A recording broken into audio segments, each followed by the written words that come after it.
Ku yi mana subscribe ku danna ƙararrawa a kundin Hausa TV. Mutum na farko a cikin jerin mawaƙan siyasar Najeriya wato Dauda Kahutu Rarara ya yi karo da matsalar farko a shekara ta 2022. Masu kallonmu da sauraronmu barkanmu da warhaka. Barka da zuwa shafinmu na kundin Hausa TV.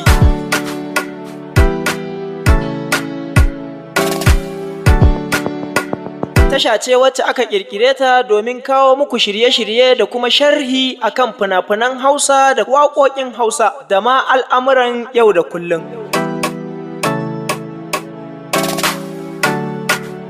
Dauda Kahutu Rarara, wanda aka fi sani da Rarara, shahararren mawaƙin siyasa a Najeriya. An haife shi ne a jihar Katsina. Bayan an haife shi ne a jihar Katsina a wani ƙauye da ake kira Kahutu. Ya yi karatun Alƙur'ani a makarantar almajiranci. Makarantar almajiranci kuwa wata hanyar gargajiya ce ta Hausawa wanda ake koyon karatun addini a cikinta. Dauda Kahutu Rarara, mawaƙi kuma marubuci, wanda ya taka muhimmiyar rawa wajen rera waƙoƙin siyasa ga 'yan siyasar APC a babban zaben Najeriya na shekarar 2015, musamman ma ga shugaban Najeriya na yanzu Muhammadu Buhari da gwamnan jihar Katsina wato Aminu Bello Masari. Rarara ya kasance sananne ne yayin babban zaben Najeriya na shekarar 2015. Lokacin da yake rera waƙoƙi da dama ga shugaban ƙasar Najeriya Muhammadu Buhari da kuma waƙoƙin adawa ga shugaban baya wato Goodluck Ebele Jonathan a galibin waƙoƙin nasa. A watan Satumba na shekara 2020, Rarara ya nemi gudunmawa daga masoyan shugaban ƙasar Najeriya na yanzu wato Muhammadu Buhari. Ya ce su tura masa naira 1,000 kacal domin ya saki sabon waƙar da ya yi na yabo ga shugaban ƙasar Najeriya wato Muhammadu Buhari da kuma irin ayyukan da ya yi guda 100.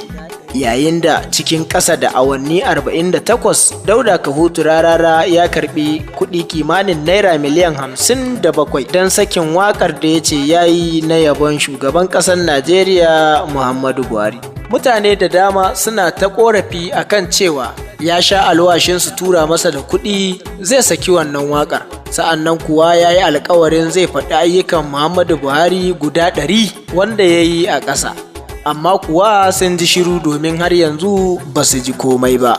Kafin haka a baya Dauda Kahutu Rarara ya yi gangami ya tara taron mawaƙa ya kuma umarce su da yana so su yi haɗin gwiwa su rera masa wata waƙa ta musamman domin ya tinkari shugaban ƙasa. Tabbas sun haɗu sun rera masa wannan waƙar, sa'annan kuwa sun yi matuƙar ƙoƙari a cikin waƙar domin kuwa kowa yana yabon waƙar kuma ana sauraron waƙar sosai. Waƙar ita ce aka yi wa laƙabi da Laima ta yage. Bayan an yi wannan waƙa, Dauda Kahutu Rarara ya yi ɗaukan bidiyon waƙar a jihar Katsina. Bayan ya gama ya tinkari shugaban ƙasa Muhammadu Buhari da wannan waƙar. Kana shugaban ƙasa ya karɓi wannan waƙa hannu bibbiyu ya yi farin ciki tare da nuna godiyarsa.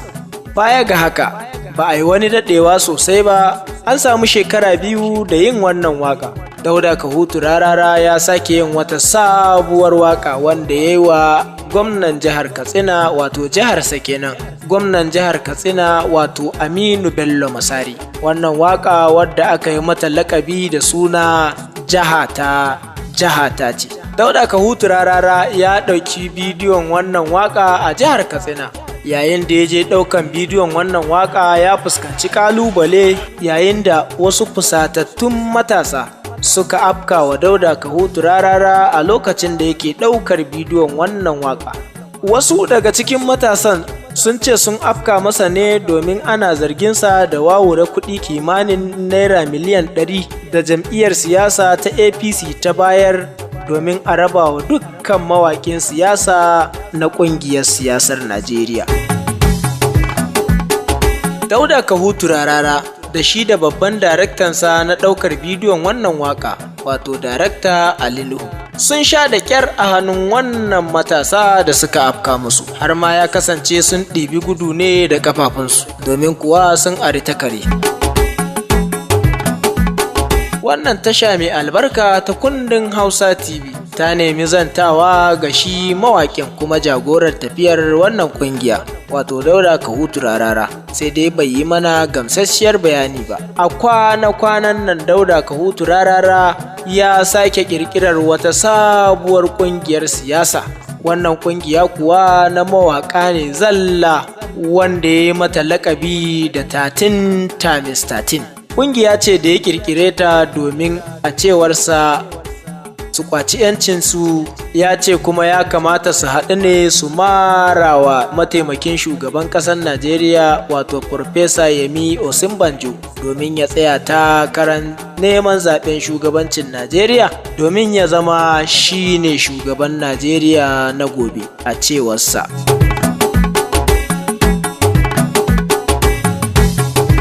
Masu kallonmu da sauraronmu, wannan shine abin da ya samu a daidai wannan lokaci, wanda muka kawo muku daga kundin Hausa TV, inda muke kawo muku labaru gami da sharhi da al'amura na yau da kullum, haɗi da al'amuran da suka shafa al'umma.